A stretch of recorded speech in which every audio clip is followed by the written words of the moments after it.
Hello and welcome to my YouTube channel easy study method. मैं हूं अमित श्रीवास्तव और आज हम क्लास 10th का चैप्टर 1 में अंक गणित की आधारभूत प्रमेय का रिवाइज करके फिर आगे बढ़ते हैं। इस चैप्टर में केवल दो ही मुख्य बातें हैं, अंक गणित की आधारभूत प्रमेय और इस प्रमेय के आधार पर जो वर्गमूल 2, वर्गमूल 3 है ना और वर्गमूल 5 ऐसी संख्याओं को हम अपरिमेय संख्याएं सिद्ध करना सीखेंगे। तो चलिए फटाफट अंक गणित के आधारभूत प्रमेय को रिवाइज कर लेते हैं। पिछले वीडियो में हमने इसको सीख चुके थे। तो अंक गणित की आधारभूत प्रमेय क्या कहती है कि किसी भी भाज्य संख्या को, मान लीजिए 210 हम एक संख्या लेते हैं, 210 किसी भी भाज्य संख्या को, ये क्या है, एक भाज्य संख्या। भाज्य संख्या है यानी कंपोजिट नंबर। भाज्य संख्या को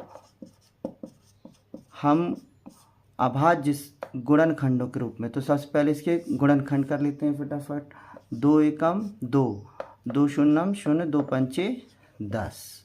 फिर अब देखिए, अब 2 से नहीं जाएगा तो 3 से, 3 तिरका 9 बचा, 1 15, 3 पाँचे 15। अब 3 से नहीं जाएगा, 5 से देंगे, 5 सत्ते 35, 7 से भाग देंगे, 7 एकम 7।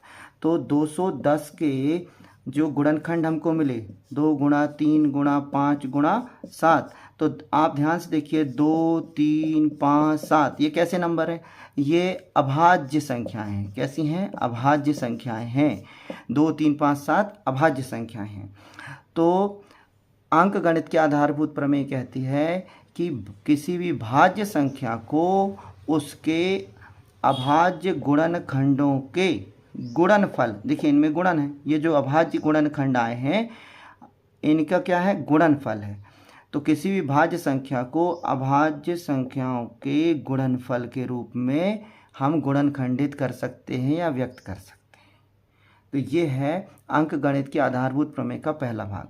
और दूसरा हिस्सा उसी का क्या कहता है कि ये जो हमको गुणनखंड प्राप्त हुए हैं इनको हम अगर क्रम बदल भी देते हैं तो भी, कोई भी क्रम आप लिखते हैं, पर ये नहीं बदलेंगे। ये अभाज्य गुणनखंड के ये जो नंबर में हमको मिले हैं ये अभाज्य संख्याएं नहीं बदलेंगी। इनका ऑर्डर आप कैसा भी चेंज कर सकते हैं तो भी इनका जो नंबर्स हैं ये अभाज्य गुणनखंड ये नहीं, ये अद्वितीय हैं, ये यूनिक हैं, ये नहीं बदलेंगे। ठीक है, तो ये हमको बहुत अच्छे से क्लियर हो गया। अब ये इसी का हम यूज़ करेंगे आगे प्रश्नों को समझने में और अपरिमेय संख्या सिद्ध करने में। चलिए अब हम प्रश्नावली अपन कर रहे थे हल, तो प्रश्नावली का अब अपन करते हैं प्रश्नावली 1.1 का प्रश्न दूसरा। प्रश्न दूसरा क्या कहता है?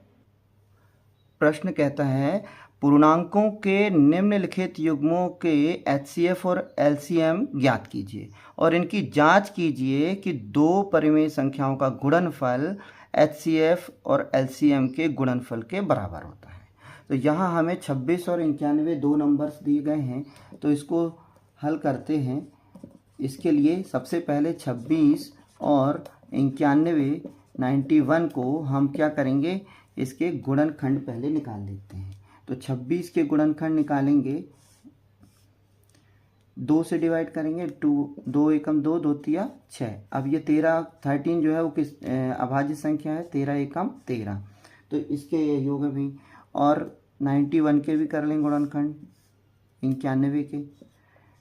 तो अपन जानते हैं 91 7 से ही जाएगा, 7 एकम 7 बचा 2, 21 हो गया, 7 तिया 21, 13 एकम 13। ठीक है, अब यहाँ पर 26 के गुणनखंड क्या आ गए भाई, 2 गुणा 13 और 91 के गुणनखंड आ गए 7 गुणा 13, 7 इंटू 3। ओके, तो अब हमको HCF और LCM है ना ये ज्ञात करना है। तो HCF जो है, किसका HCF, 26 और 91 का क्या होगा भाई। HCF क्या होता है पहले इसको समझें। HCF होता है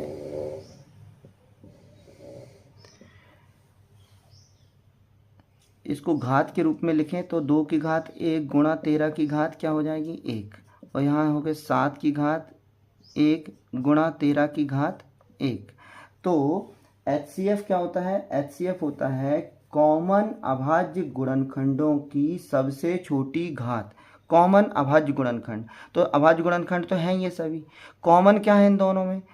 ये 13 कॉमन है, 13 है ना, 13 कॉमन है। तो जो कॉमन है उसकी सबसे छोटी घात, तो दोनों में अभी एक ही एक घात है, यानी कॉमन गुणनखंड 13 की घात 1, यानी HCF आ गया 13। अब LCM जो है 26 और 91 का क्या होगा? देखिए LCM के लिए क्या कहते हैं कि प्रत्येक, इसमें LCM में प्रत्येक लेना है, FCF में कॉमन लेना है। LCM में प्रत्येक अभाज्य गुणनखंड की सबसे बड़ी घात। अब यहाँ सबसे बड़ी घात भी एक ही है, यानी ये 2 की घात 1 7 की घात 1 गुणा 13। अब 13 को 2 बार नहीं लेंगे, एक ही बार लेंगे, है। तो यहाँ क्या हो, कितना आंसर आ जाएगा LCM?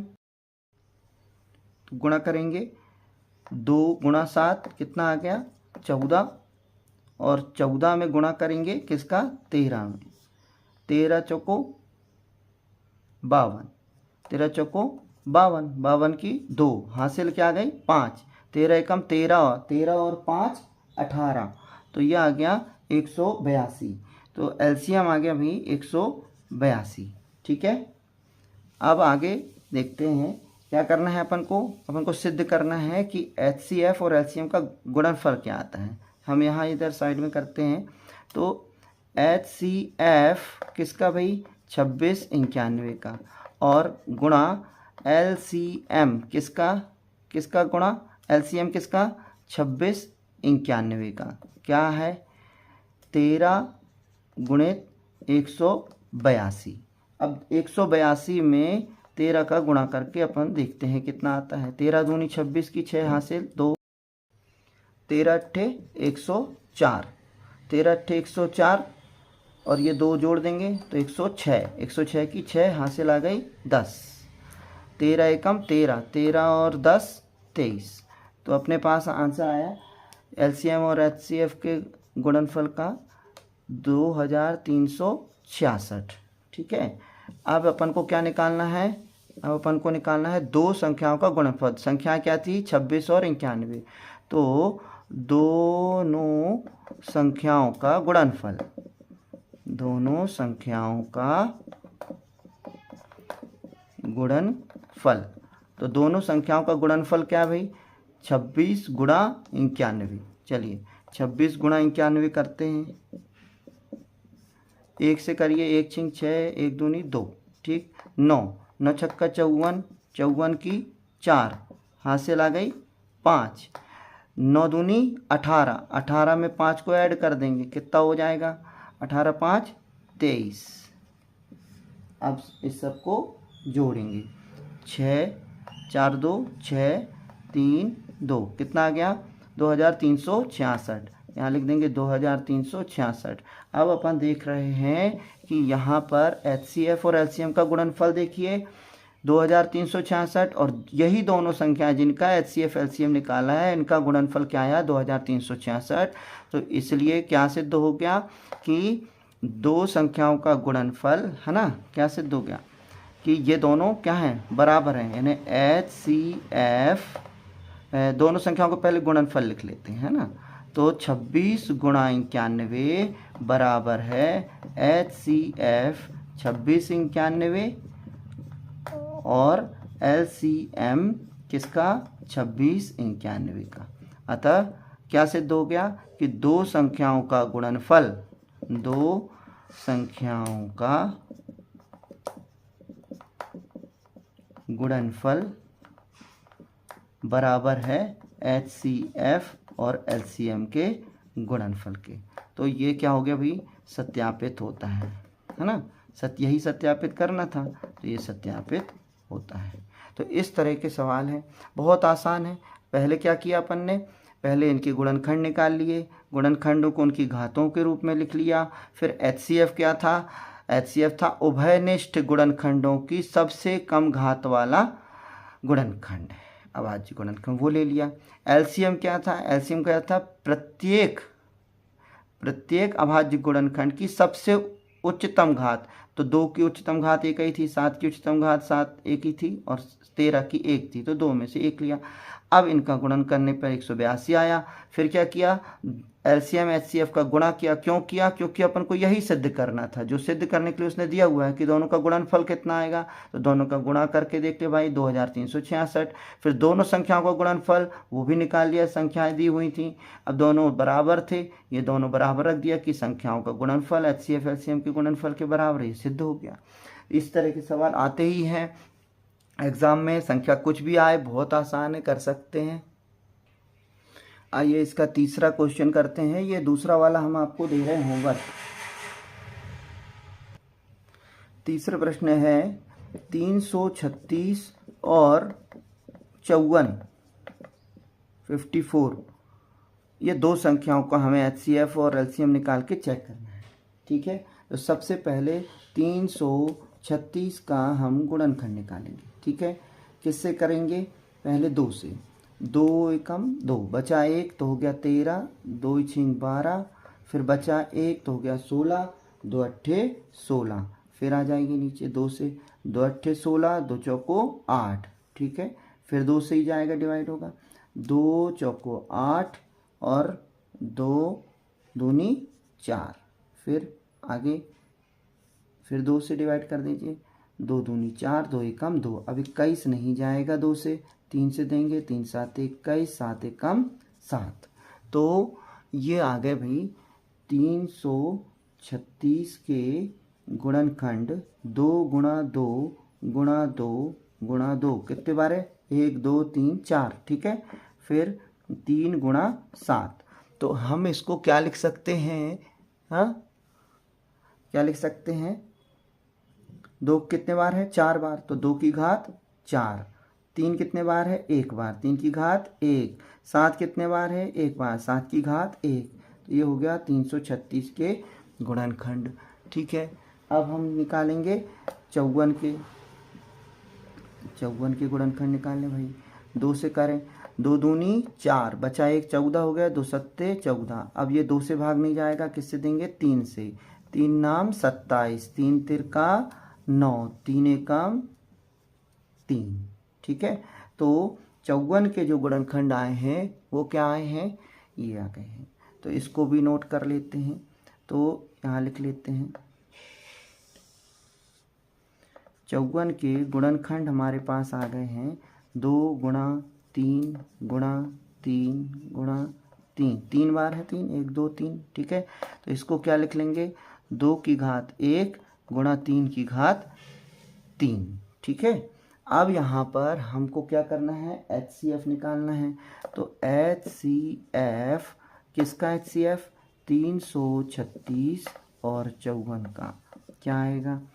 एचसीएफ कहता है उभयनिष्ठ गुणनखंड, उभयनिष्ठ यानी जो दोनों में कॉमन हो। यहाँ क्या है, 2 है, यहाँ भी 2 है। अब उभयनिष्ठ तो मिल गए 2, लेकिन उभयनिष्ठ गुणनखंड की क्या निकालना है, उभयनिष्ठ गुणनखंड की सबसे छोटी घात। यहाँ सबसे छोटी घात 1 है, यहाँ सबसे छोटी घात 4 है, तो हम क्या लेंगे, 2 की घात 1। अच्छा, और कुछ कॉमन है क्या, हाँ 3 कॉमन है, 3 दोनों में है, तो 3 की घात यहाँ क्या है, 1, यहाँ 3 की घात 3। हमें कौन सी लेना है, 3 की सबसे छोटी घात, तो सबसे छोटी घात है 1। ठीक है, तो अब ये आ गया भाई 3 दूनी 6, तो हमारे पास एचसीएफ निकल के आ गया 6। अब एलसीएम निकालेंगे किसका, 336 और 54 का। एलसीएम क्या होता है, प्रत्येक गुणनखंड की उच्चतम घात। तो यहाँ 2 है, यहाँ भी 2 है, दोनों में 2 है, और 2 की उच्चतम घात कहाँ है, यहाँ 2 की घात है 1, यहाँ 2 की घात है 4। उच्चतम क्या है, 4, तो हम यहाँ लेंगे 2 की घात 4 और कुछ 3। अब 3, यहाँ 3 की घात 1 है, यहाँ 3 की घात 3 है। उच्चतम घात वाला कौन सा है, 3 की घात 3, तो हम लेंगे 3 की घात 3 गुणा, और क्या है 7, 7 तो यहाँ है ही नहीं, लेकिन हमको प्रत्येक गुणनखंड लेने को कहा है, तो यहाँ 7 की घात 1। तो अब हमारे पास जो नंबर आ गए हैं उनका हम गुणा करेंगे। तो आप देखिए 4 की 2 की घात 4 का मतलब होता है 2 गुणा 2 गुणा 2 गुणा 2। 2 दूनी 4 दूनी 8 दूनी 16। तो 2 की घात 4 का आ गया भाई 16। और 3 की घात 3 क्या होता है 3 गुणा 3 गुणा 3। 3 तिरका 9 तिया 27। तो ये आ गया 27। हमको क्या करना है 16 और 27 का क्या करना है गुणा करना है ना। तो 16 और 27 का गुणा करेंगे। तो 27 में 16 को गुणा कर दीजिए। अगर आपको 16 का पहाड़ा आता है तो 27 में 16 का गुणा कर दीजिए। कितना आएगा 16 सत्ते पढ़ो पहाड़ा। पहाड़ा पढ़ो। हाँ 16 सत्ते 112। 16 सत्ते 112 की 2 हासिल आ गया 11। 16 दूनी 32। 32 में 11 को क्या कर दीजिए जोड़ दीजिए। कितना आ गया 43 है 43। तो यहाँ पर 27 16 का गुणनफल कितना आ गई। अब हमें और क्या बचा 7 का गुणा करना है। तो 432 में गुणा करेंगे 7 का। 7 दूनी 14 की 4 हासिल आ गई 1। 7 या 21 और 1 22 की 2 हासिल आ गई 2। 7 चौको 28 और 2 30। तो हमारे पास एलसीएम कितना आ गया भाई 3024। ठीक है चलिए इसको मिटा देते हैं। अब आगे अपन को क्या करना है एलसीएम आ गया एचसीएफ आ गया। ठीक है अब हमको एचसीएफ और एलसीएम का क्या निकालना है गुणनफल। एचसीएफ क्या था 6 और एलसीएम क्या था 3024। अब इसको भी करके देख लीजिए 3024 में 6 का गुणा कर लीजिए। 6 चौके 24 की 4 हासिल आई 2। 6 दूनी 12 12 और 2 14 की 4 हासिल आ गई 1। 6 शून्य शून्य और 1 1। 6 तिया 18 18 पूरे लिख देंगे। तो यह आ गया 18,144।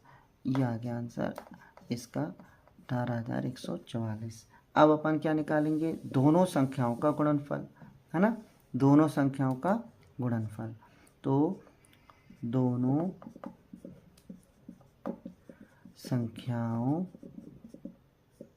का गुणनफल। ये क्या है दोनों संख्याएं क्या थी संख्याएं थी 336 और क्या थी 54। अब इन दोनों का गुणनफल निकालेंगे। तो 336 में गुणा करें भाई 54 का। चलिए 4 से 4 छिंग 24 की 4 हासिल आ गई 2। 4 तिया 12 12 और 2 14 की 4 हासिल आ गई 1 है ना। और 4 तिया 12 12 और 1 13। अब अपन 5 से करेंगे ठीक। 5 छक्का 30 की 0 हासिल आ गई 3। 5 तिया 15 15 और 3 18 की 8 हासिल आ गई 1। 5 तिया 15 15 और 1 16। अब अपन जोड़ दें 4 4 8 3 11 की 1 हासिल आ गई 1। 6 और 2 8 और 1।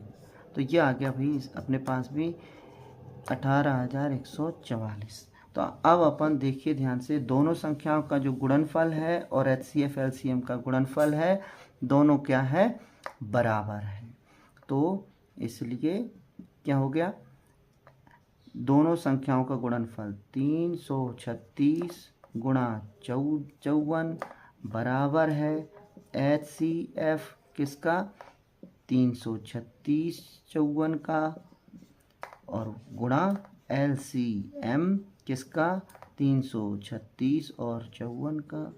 अब ये देखिए अतः क्या सिद्ध हो गया कि दो संख्याओं का गुणनफल दो संख्याओं का गुणनफल बराबर होता है एचसीएफ और एलसीएम के गुणनफल के। तो ये सत्यापित होता है। ठीक है तो इस प्रकार से आप प्रैक्टिस कीजिए खुद से साथ साथ करके देखिए हमारे साथ कीजिए खुद से बिना देखे घर पे प्रैक्टिस कीजिए। जहाँ नहीं बन रहा है कहाँ अटक गए इसके बाद की क्या है प्रक्रिया जहाँ आप अटक गए हैं नहीं बन रहा है तो फिर से देखिए और फिर उसके बाद में आप उसको फिर सॉल्व कीजिए। इस प्रकार से बन जाएगा। ठीक है प्रैक्टिस करते रहिए। तो ये 2 महत्वपूर्ण प्रश्न आज किए हैं हमने, और तीसरा करेंगे अगले वीडियो में। तो ये बहुत इम्पोर्टेंट और बहुत इजी है ना। चलिए ठीक है, करते रहिए अभ्यास। मिलते हैं अगले वीडियो में।